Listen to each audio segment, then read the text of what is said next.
Kembali lagi bersama podcast Wahana Pilihan Teknologi yang membahas sisi lain dari Enterprise Solution. Andreas Tarigan as a host dan juga ada guest kita. Halo, Tech People. Perkenalkan, saya Habibie Hasibuan sebagai database engineer di salah satu company di Jakarta. Wah, ini ada dua kata-kata ya. Ada dua kata-kata yang asing bagi gua, yaitu database dan engineer. Maksudnya, kenapa bisa berkesinambungan tuh database engineer? Engineer. Jadi itu apa sih database engineer? Oke, database engineer ini sebetulnya singkatnya adalah engineer yang menghandle engine dari database gitu. Kira-kira seperti Oke, itu. orang yang menghandle engine database gitu. Iya, Oh. begitu Bro Andre. Nah, database itu apa sih? Kalau Ya, ngomongin database? oke, basicnya ya database itu adalah kumpulan data yang dikelola secara elektronik. Jadi kita bisa akses tuh data kita itu melalui sistem komputer gitu. Terkomputerisasi lah istilahnya ya. Oke, oke, oke. Kalau dulu kan zamannya sebelum komputerisasi itu kan itu data masih manual ya, bentuknya hard copy ya. Oke. Ya, seperti itu. Jadi semuanya sudah digital dan database itu berisi seperti layaknya database yang hard copy itu ya sebenarnya. Iya, hampir sama. Dia bentuknya digital. Oh. Kalau ngomongin database kan dari perusahaan dulu lah semua terkait data itu kan penting ya. Hmm. Berarti bisa dibilang database ini juga penting. Oh, tentu. Benar. Jadi database ini istilahnya bisa dibilang core-nya dari semua file, semua data itu sekarang disimpan di database gitu. Transaksi keuangan, baik itu segala macam transaksi itu disimpan juga di database. Jadi sama sekarang database itu ya jadi jantungnya sistem yang ada di suatu company atau government ya. Bentar. Berarti orang yang menghandle si database ini juga orang yang sangat penting dong Betul sekali. di perusahaan. Betul sekali. Hmm. Apa namanya? Ada sebutan khusus nggak? Kayak officer database apa gitu, bla bla bla. Jadi kalau kita di area ini ya biasanya menyebutnya database administrator ya. Oh, Jadi database administrator ini disingkat dengan DBA. wih keren juga. Ini Jadi nama kerennya DBA gitu. seperti Dragon Ball ya, DBZ, Dragon Ball Z ini DBA ya, Iya, tapi ini database administrator gitu. kira-kira seperti Oh itu. iya. Gua kan juga di apa ya, maksudnya bergelut di teknologi seperti tech people juga ya, suka-suka teknologi lah. Cuman exactly persis pendidikan yang ditempuh mau jadi DBA itu apa sih? Kalau untuk pendidikan tentu wajib ya, wajibnya tentu sarjana komputer lah ya untuk Oh, jadi DBA itu karena perlu basic dari ilmu komputer ini. Kalau ngoding gitu ya. iya ibaratnya basicnya itu harus dapat gitu. Hmm, Kalau nggak ada basic kita ya bisa dibilang akan kesulitan untuk mempelajari dari awal. oke. Berarti yang pertama ya basicnya harus ilmu komputer ya, maksudnya harus bergelut di perkuliahan yang berhubungan dengan komputer. Oke. Terus kan tadi kan gue mau balik lagi tuh ke seorang yang penting gitu ya di perusahaan. Berarti kalau penting sama dengan salary besar dong. Iya. Berbanding lurus dong, bener nggak sih? Hmm. Sebetulnya kan kita ya bisa dibilang ini sangat menarik kalau bahas salary ya atau gaji gitu ya. Ya karena secara umumnya ya yang diterapkan gaji ini sesuai dengan beban kerja ya. Hmm. Dan ada DBA ini juga kan menghandle berbagai platformnya. Ada yang platformnya yang benar-benar platform yang enterprise gitu, ada yang platform yang open source gitu. Itu ada rentang nilai sendiri gitu. Jadi semakin gede tanggung jawab dari DBA, maka ya salary-nya bisa semakin gede gitu. Itu tergantung situasi dan kondisi. Platform. Berarti maksudnya dari sisi database itu nggak cuman satu brand dong? Tidak. Jadi database itu dari awal sampai zaman sekarang ini ya, itu sudah semakin banyak platform-platform baru yang muncul gitu. Jadi platform-platform baru ini tentu perlu dipelajari dari awal gitu. Jadi tidak serta-merta kita udah kuasain platform yang udah senior dan yang lama gitu ya. Tiba-tiba kita pindah ke platform yang baru, kita langsung tahu gitu loh, seluk-beluk di belakang layar atau semuanya gitu. Itu nggak seperti itu gitu. Berarti maksudnya gini loh. Iya. Kalau kita ngetik sebuah surat, itu kan udah pasti di Microsoft Word. Iya. Kalau ngetik data-data yang masukin input data Excel biasanya gitu kan. Iya, iya. Berarti kalau ini beda-beda gitu. Ini beda gitu. Jadi Wow. itu disitulah kesulitan DBA di zaman sekarang gitu, karena tuntutan dari company kan platform udah banyak gitu. Tujuannya kan untuk menghemat cost dan segala macam gitu ya. Itu. Sebenarnya gue tuh pengen banget loh jadi DBA, tapi kalau tahu gitu tuh agak-agak ini ya, agak-agak berat juga ya. Maksudnya harus bayangin lu harus bisa Excel tapi bisa juga yang lain tapi sama-sama database gitu. Sama-sama beda software gitu loh. Iya. Jadi seperti ini. Satu platform saja saya mention brand ya, nggak apa-apa kan ya teman-teman. Jadi misalnya Oracle, satu brand ini saja itu tanggung jawab kita di area DBA itu sudah banyak gitu. Misalnya instalasi, maintenance, capacity planning, query gitu, dan reporting gitu. Itu udah sangat banyak tanggung jawabnya gitu. Itu tuh satu brand gitu, satu platform gitu. Bisa dibayangin kalau kita harus menguasai juga platform lainnya, misalnya kita harus pindah ke SQL Server, kita harus kuasain juga depan belakang samping kiri kanan dari perintilannya itu gitu. Itu ada challenge sendiri itu, dan itu tidak mudah gitu. Nah, jadi tantangannya di situ. Oke. Kalau misalkan kan gua belum tahu nih kesibukannya bro, ya kesibukan dari si DBA ini. Jadi dia tuh kerjanya sendiri di perusahaan atau enggak satu tim atau enggak gimana sih dia gimana tuh sistem kerjanya tuh gimana tuh di perusahaan? Iya, oke. Untuk sharing sedikit bagi teman-teman tech people semua, ini sebetulnya kalau di BA kita bilang BA ini jumlah resource yang dimiliki oleh sebuah company itu nggak banyak biasanya. Banking misalnya punya 2 sampai 10 orang, atau banking yang sangat besar sekali itu bisa 20 gitu. Itu ya bisa dibilang tidak banyak gitu. 20 tuh tidak banyak. Tidak banyak bisa dibilang tidak banyak gitu. Sedangkan jumlah kita bilang database ini kan instance-nya gitu. Jumlah database itu banyak sekali yang perlu kita handle gitu. Oh Nah, gitu. jadi gitu. Ya. Berarti dia seperti seorang yang memsupervisi database, tapi kan karena saking banyaknya kalau semakin dikit orangnya semakin pusing lah ya. Tentu ya. Jadi semakin banyak yang perlu kita handle, semakin banyak yang perlu kita semakin banyak tanggung jawab yang perlu kita selesaikan, tentu beban kerja juga akan semakin tinggi ya. Dan kekuatan dari seorang DBA itu juga ada batasnya gitu. Benar. Apalagi bisa sakit apa segala macam ya. Disitulah ininya gitu. Terus kalau jadi pilihan as a career gitu zaman sekarang nowadays, gua mau jadi DBA, itu gimana menurut lo? Kalau dari sisi dari sisi market ya, kalau untuk jadi DBA ya boleh saja punya keinginan jadi DBA, tetapi kebutuhan di company itu tidak banyak untuk DBA ini. Untuk di area DBA ya. Tapi kalau profesi lain seperti programmer dan lainnya itu sangat banyak dibutuhkan di market. Oh, justru DBA itu walaupun sangat penting tapi di sisi kebutuhan demand-nya tuh nggak terlalu banyak ya? Iya, kita berbicara kenyataan, memang kenyataannya kebutuhannya nggak sebanyak itu gitu. Apakah itu karena perusahaan-perusahaan juga mikirnya masih bisa satu orang? Masih Ya, bisa satu orang yang apa namanya menghandle gitu ya? iya, Atau nggak dua orang atau nggak sampai banyak gitu? jadi perusahaan memikirkan seperti ini. Jadi dengan satu orang ini, ya tentu ekspektasinya bisa menghandle berbagai platform tadi ya, dan semua instance database yang dimiliki. Dan di samping itu kan perusahaan juga investasi ya di area tools ya untuk menghandle database tersebut. Betul. Karena kekuatan dari seorang DBA itu tanpa tools automation atau tools untuk membantu pekerjaan ini akan sangat susah istilahnya untuk mengerjakan tugas-tugas kalau tidak dibantu dengan tools tersebut. Nah, jadi dengan adanya tools tersebut, DBA akan lebih bisa produktif, dan tugas-tugas yang lain tidak akan keteteran gitu. Karena satu-satu tugasnya udah bisa ibaratnya di automation dengan adanya tools.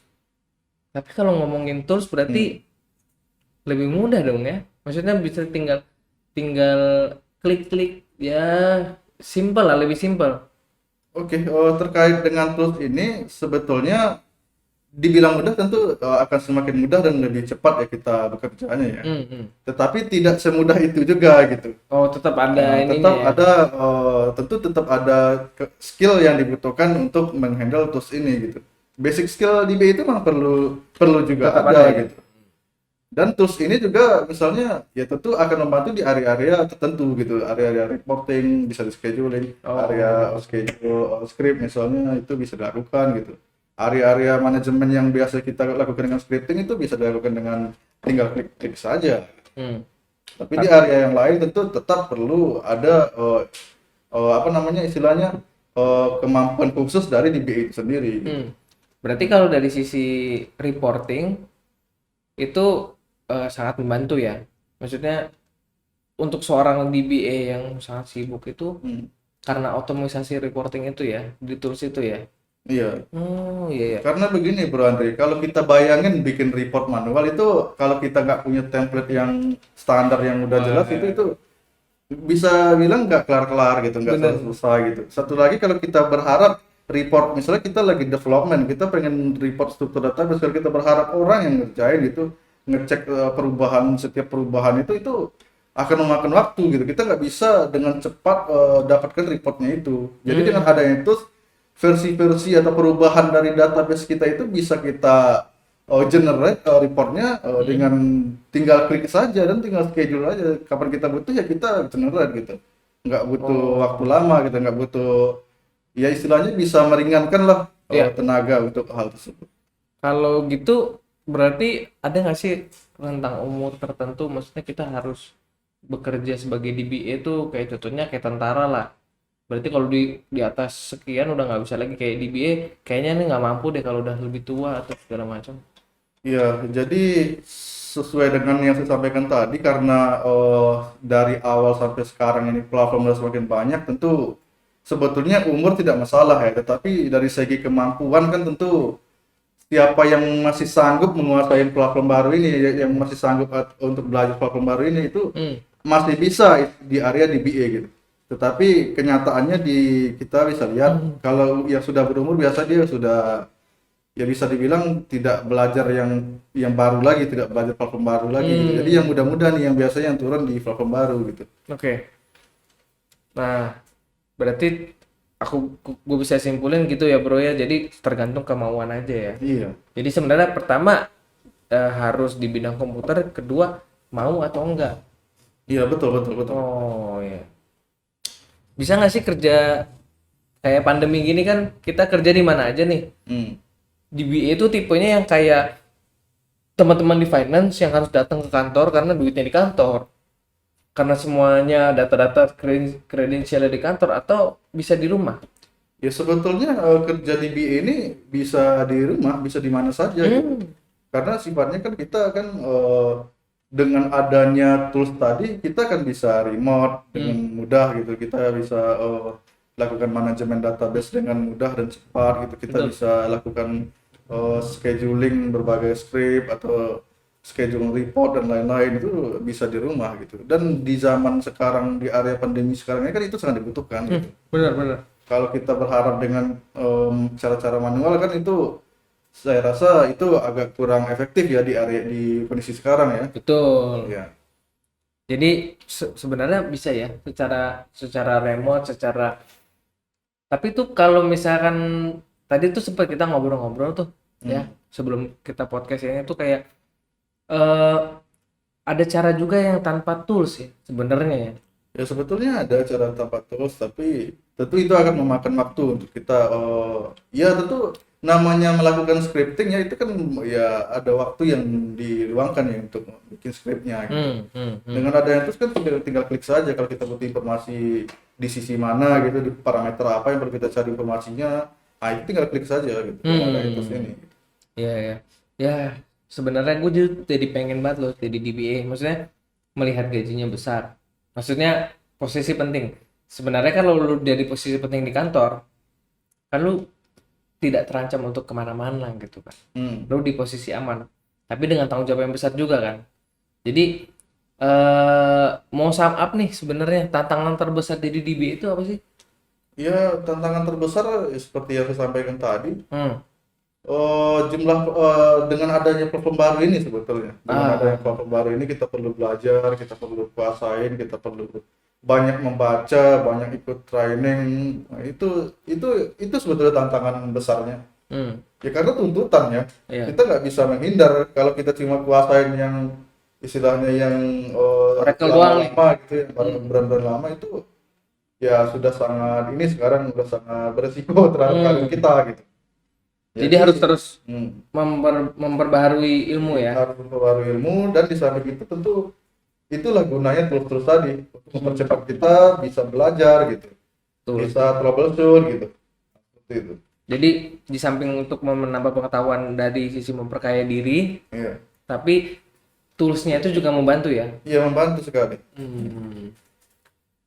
Aduh, gue tuh pengen banget tuh sebenarnya tahu banyak tentang tools-toolsnya itu ya. Maksudnya kayak sebenarnya tools itu kan seperti obeng sama linggis gitu kan. Hmm. Bener nggak sih? Iya betul. Jadi kalau kalau nggak dipakai bisa gerak sendiri nggak? Seperti robot? Nggak kan? Nggak bisa juga gitu. Jadi harus harus kita gunain kan? Ya harus kita gunain, harus tepat guna lah istilahnya ya. Nah, tapi biasanya tuh kalau misalkan as a database engineering nih, yang sudah bergelut lama di database engineering, ada beberapa ini enggak? Beberapa usulan atau enggak kayak suggestion sebenarnya tools-toolsnya tuh seperti apa sih? Gunanya yang dicari tuh yang membantu tuh di bagian mana gitu. Jadi kalau kita ngomongin tools ya, Hmm. life cycle dari database ini kan bisa dibilang ya bisa bilang sangat panjang ya. Mulai dari desain, mulai dari implementasi, mulai dari testing, sampai ke area operasional misalnya area monitoring, area resolve, area misalnya ada perubahan misalnya itu life cycle itu sangat panjang gitu. Jadi di setiap life cycle itu kita butuh tools yang untuk membantu gitu. Ya misalnya di area desain kita perlu tools untuk mendesain struktur database. Oke. Di area implementasi kita perlu tools yang bisa membantu kita untuk mendeploy script kita gitu atau struktur database yang udah kita desain tadi perlu di deploy gitu dengan adanya tools. Oh, jadi Nah, ya. semuanya itu dari sisi perencanaan bilangnya gitulah ya. Sampai nanti kalau ada masalah troubleshoot deh biasa bahasanya ya. Itu juga ada software masing-masing, ada Iya, tools masing-masing. ada. Jadi perlu ada itu. Yang bisa lo rekomendasiin apaan, Bro? Buat teman-teman tech people yang lagi nonton ini. Jadi dari berbagai ini ya dari berbagai sharing dengan teman-teman di berbagai company dan berbagai prinsipal ya. Sampai saat ini tools yang komprehensif atau yang advance untuk menghandle misalnya untuk Oracle database yang banyak kita pakai itu Toad for Oracle database contohnya seperti itu gitu. Toad for Oracle database ya. Toad for Oracle database ini bisa dibilang dia sangat detail dan sangat kaya dengan modul atau apa namanya fitur yang bisa membantu kita gitu. Oke. Dibandingkan platform lain, dibandingkan tools di brand lain gitu ya. Ngomongin membantu berarti contohnya misalkan si DBA ini Iron Man atau Tony Stark. Berarti ini Jarvisnya. Nah, bisa dibilang seperti itu gitu. Nah, seperti itu gitu. Jadi ada apanya DBA-nya dan ada tools gitu. Jadi kalau kedua ini di-combine gitu. Nah, itu akan ada super power istilahnya gitu. Kuartalnya akan semakin meningkat gitu. Productivity akan meningkat gitu dan quality dari layanan DBA atau layanan dari database yang dihasilkan ini juga akan lebih baik. Seperti Tony Stark bikin armornya di gua bisa tanpa Jarvis ya kan? Iya. Tapi kalau dia pakai sama Jarvis lebih bagus armornya. Iya. Oh gitu, gitu guys. Jadi teman-teman tech people, simpelnya ya, itu kalau misalkan tadi apa Toad ya? Iya. Toad for database for Oracle. Jadi teman-teman DBA itu kalau pakai itu seperti bisa ke Iron Man, ya kan? Jadi dibantu sama si Jarvis, dibantu sama si Toad, gimana cara memaksimalkan query-query ya bahasanya. Iya, berbagai sisi lah seperti Hebat ngerti query gitu kan. Iya. Iya, betul.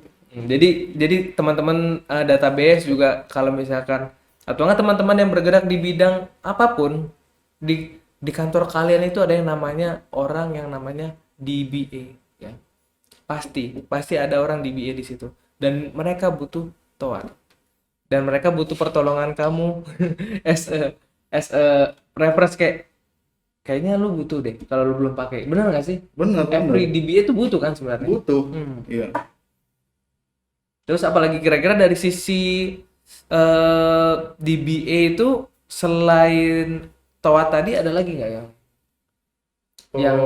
yang dari sisi misalkan monitoring atau nggak dari sisi, kan tadi ada dibilang reporting, emang toa bisa reporting juga? Ya, jadi bisa dibilang Toad ini kan kaya akan modul dan fitur ya.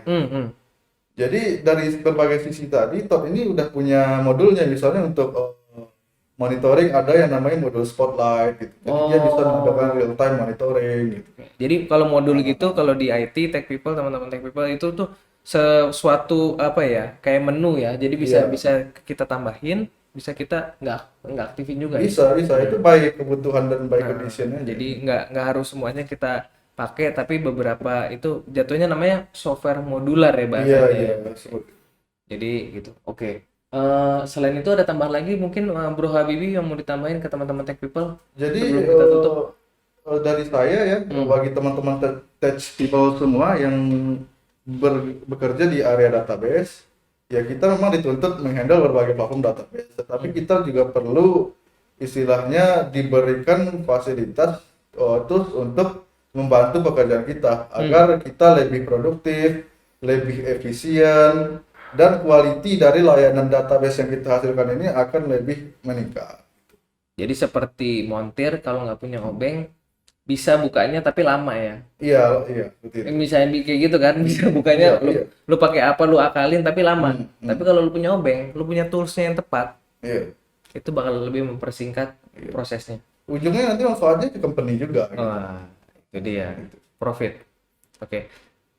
Kayaknya untuk sekian kita tutup ya. Iya, brother. Terima kasih waktunya Bapak Habibie. Bro Habibie ya. Bro Habibie. Bung Habibie, bukan ya, Bro Habibie. Oke. Waktunya nanti kita bisa ngobrol-ngobrol lagi. Kayaknya area database ini nggak cuma ini doang nih kayaknya ya. Bener ya? Bener. Ini cuman segelintir, cuman tipis sekali yang dibahas ya. Ini baru orangnya, baru si DBA-nya, si pelakunya. Belum si database-nya, belum masalahnya, belum apa-apanya ya. Oke, jangan lupa untuk tetap selalu stay tune di tempatnya podcast Wahana Parenting Teknologi untuk mengetahui informasi-informasi tentang enterprise yang lainnya. Oke, saya Andreas Tarigan dan saya Habibie Hasibuan. Kita pamit. Dadah.